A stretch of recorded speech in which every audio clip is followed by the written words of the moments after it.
tout à l'heure à l'entame, dialogue politique, les acteurs politiques qui étaient présents autour de la table viennent juste de claquer la porte. Quelle raison qui peut expliquer cela? Un d'entre eux est déjà en ligne. Il s'agit de Dr Ibrahima Souri Diallo. On va l'écouter très rapidement. On refait le monde, l'invité. Dr Ibrahima Souri Diallo, bonsoir. Bonsoir, oui. Merci d'avoir accepté notre invitation. C'est vrai, ce n'était pas prévu, mais puisque on refait le monde, c'est le traitement de l'actualité en instantané. On vient juste de l'apprendre que vous avez claqué la porte du dialogue. Quelles sont les raisons fondamentalement qui expliquent cette prise de décision? Voilà, il faut rappeler que nous sommes un nombre important de la classe politique, c'est-à-dire présente à ce cas de dialogue. Mais depuis le début, nous avons exigé, c'est-à-dire le cadre légal du dialogue, c'est-à-dire les partis. Il faut définir les partis, il faut connaître qui, c'est-à-dire qui doit dialoguer et qui ne doit pas dialoguer. Malheureusement, nous avons émis cette réserve depuis le matin devant le Premier ministre, parce que lorsqu'on doit partir en plénière, lorsqu'on parle de plénière, c'est qu'on doit valider les thématiques. Et les thématiques, pour les valider, on a vu qu'il y a plusieurs personnes qui sont venues, des personnes de ressources et aussi certaines structures de vente qui sont venues au nombre de 12. Et par contre, nous sommes venus deux. Ça veut dire que nous avons estimé qu'il fallait réglementer le cadre avant d'ouvrir la plénière. Malheureusement, ça n'a pas été compris par la dame. Devant le Premier ministre, nous avons suspendu. Par quelle dame? Parce qu'elles sont trois facilitatrices là. Oui, allô? J'ai dit par quelle dame? Parce qu'elles sont trois facilitatrices. Qui? Oui, c'est Dr Makali et sa suite.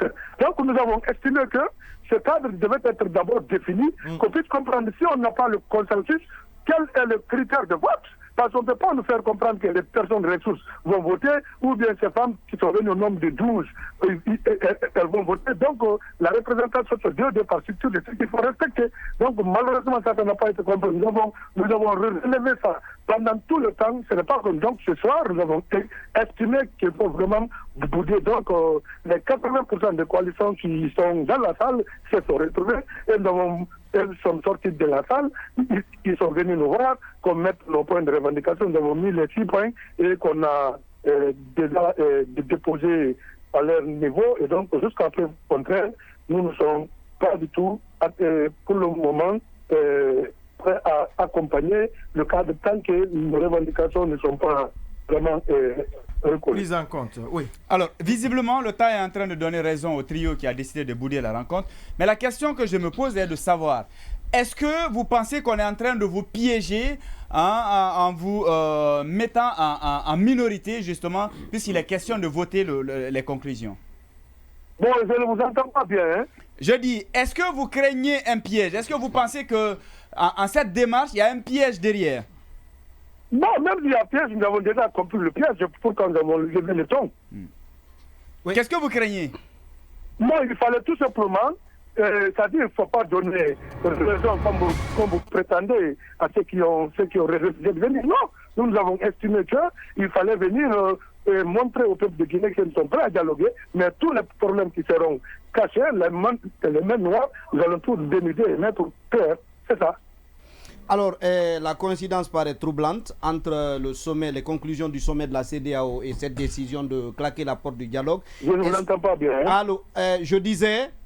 La coïncidence paraît troublante entre les conclusions du sommet de la CEDEAO hier et le fait que vous décidiez aujourd'hui de claquer la porte du dialogue. Est-ce que vous ne profitez pas d'une petite brouille pour quitter maintenant que maintenant que vous êtes rendu compte que le dialogue en réalité a été délégitimé par la communauté internationale? Oui, c'est pas ça. Vous savez, lorsque nous sommes venus, nous avons privilégié d'abord le consensus. Depuis le matin, on est en train de revenir sur les préalables. On ne nous écoutait pas. On disait non, nous allons régler, on va voir. On dit ce n'est pas ça. Les choses se règlent en plénière. Le Premier ministre est là, on règle les choses. Ils ont promis qu'après le petit déjeuner qu'on allait se retrouver recadré, le Premier ministre est rentré et on est revenu même statico. Alors c'est ça qui nous a fâchés et on a décidé de claquer la porte. Docteur Ibrahima Souri Diallo, merci à vous d'être passé dans cette émission. Allez, c'est un devoir de notre côté. Thomas FM, la radio du développement, et de la bonne gouvernance. On a